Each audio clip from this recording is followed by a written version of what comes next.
Gracias, presidente. Buenos días.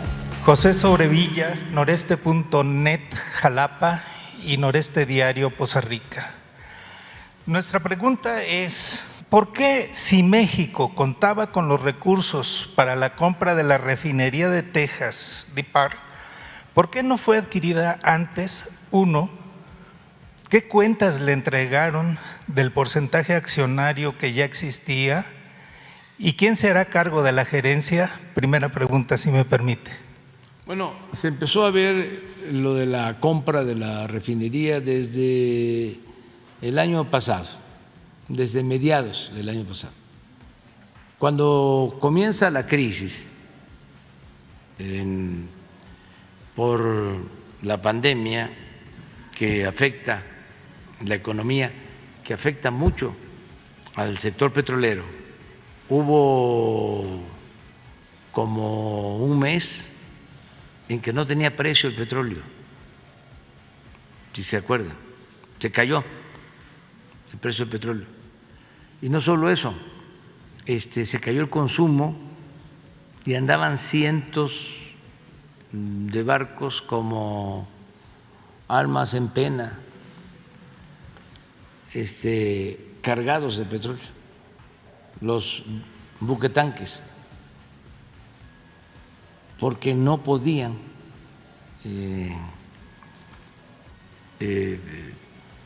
atracar muelles, no había depósitos de combustible, todo estaba lleno y los buquetanques estaban convertidos en depósitos flotantes. Fue algo inédito. Entonces, algunas petroleras tomaron la decisión de vender sus activos, siempre sucede eso. Entonces él tenía en venta o puso en venta como 2, 3 refinerías, algunas en Texas, pero no tenía Deer Park en venta. Entonces el planteamiento fue, si nos venden la parte de sus acciones de Deer Park, nos interesa. Y ellos aceptaron. Entonces, en estas operaciones se requiere un sigilo, incluso se firma un acuerdo para no dar a conocer la negociación. Y se empezó a llevar a cabo este trato. Yo quiero aprovechar para agradecerle a los accionistas directivos de Shell porque actuaron de manera responsable. Se hizo esta operación y se ha cumplido en todos los términos. Ellos han actuado como una empresa seria. Entonces, así fue que se llegó a este acuerdo. Además, pues tenemos recursos, porque si no tuviésemos, pues, aunque nos ofrecieran, no tendríamos con qué pagar. Entonces, tenemos ahorros. ¿Se acuerdan de los fideicomisos? Que fue todo un escándalo, cuestionamientos. Bueno, pues eso nos dejó como 60,000 millones de pesos. El cancelar estos fideicomisos que tenían dinero guardado, que se usaba mal ese dinero. Por ejemplo, todo lo que iba al CONACYT, la mayor parte, haciendo a un lado las becas y lo que se tiene que entregar y se debe de seguir entregando a los investigadores, una muy buena cantidad de dinero, la mayor parte que se dedicaba a la innovación tecnológica, entre comillas, pues era dinero que se ocupaba en construir elefantes blancos. Se puso de moda las ciudades del conocimiento. Entonces todo el dinero se quedaba en esos edificios y había muchísima corrupción en la entrega de los contratos. Eran parte de esos fideicomisos y muchas otras cosas. Entonces, cuando desaparecen esos fideicomisos sin afectar a los becarios, a los investigadores, nos queda una muy buena cantidad de dinero. Entonces, nos da para comprar esa refinería, nos dio para reiniciar la construcción de la coquizadora de Tula, nos dio para ayudar a los damnificados por las inundaciones,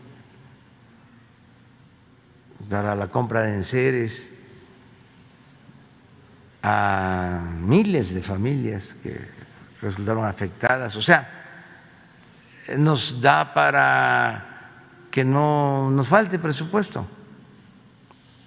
¿Qué cuentas le entregaron de lo reinvertido de las utilidades de Salinas para acá, presidente? Muy pocas veces hubo utilidades, porque siempre, decía yo, se reinvertían las utilidades. ¿Quién va a manejar ahora esta refinería? El sistema de refinación de Pemex, como si fuese otra. Encontramos 6 y vamos a dejar 8 refinerías.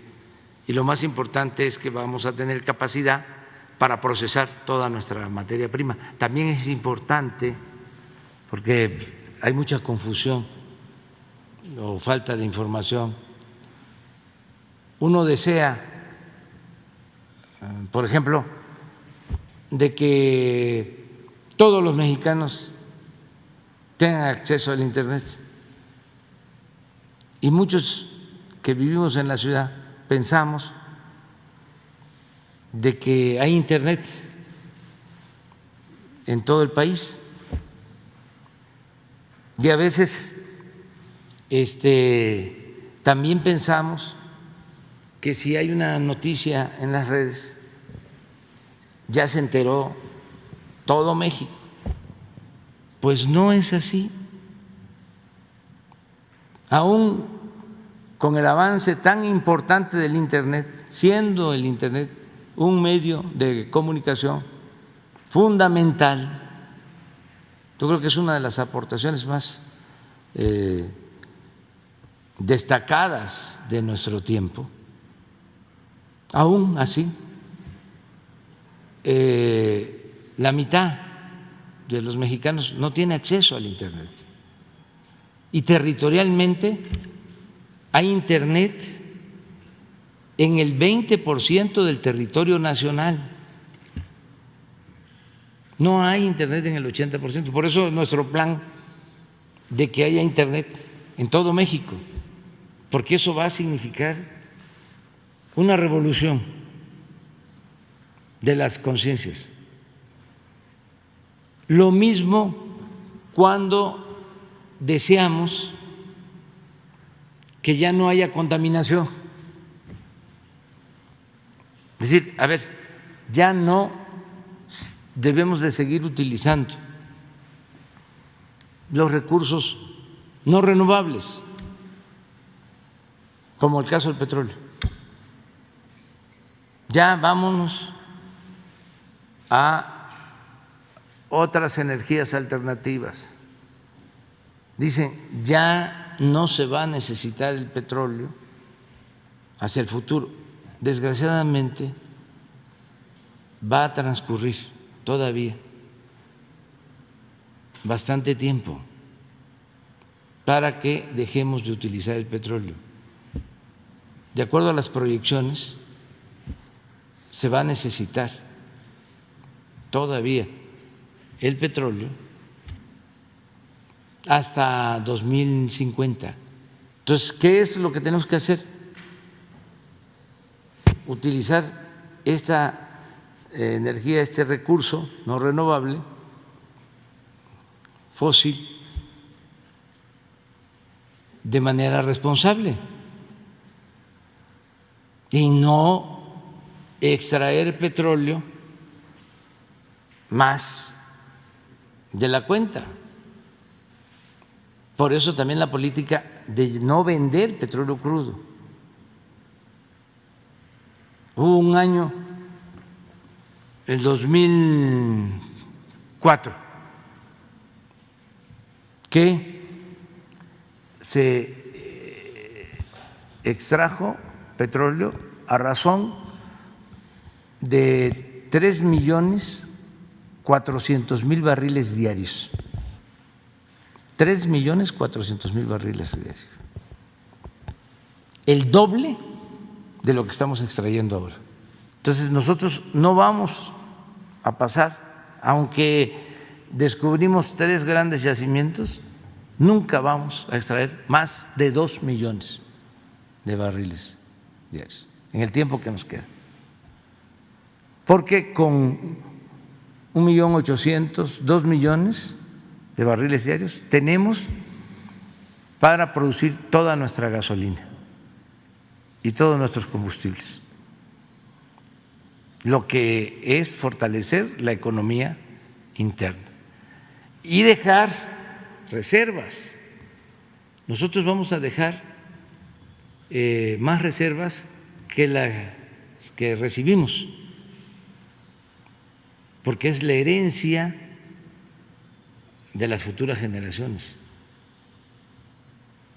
Entonces es una forma también de ahorrar y de evitar el uso de estos combustibles contaminantes. Para noreste.net, desde Palacio Nacional, reportó José Sobrevilla.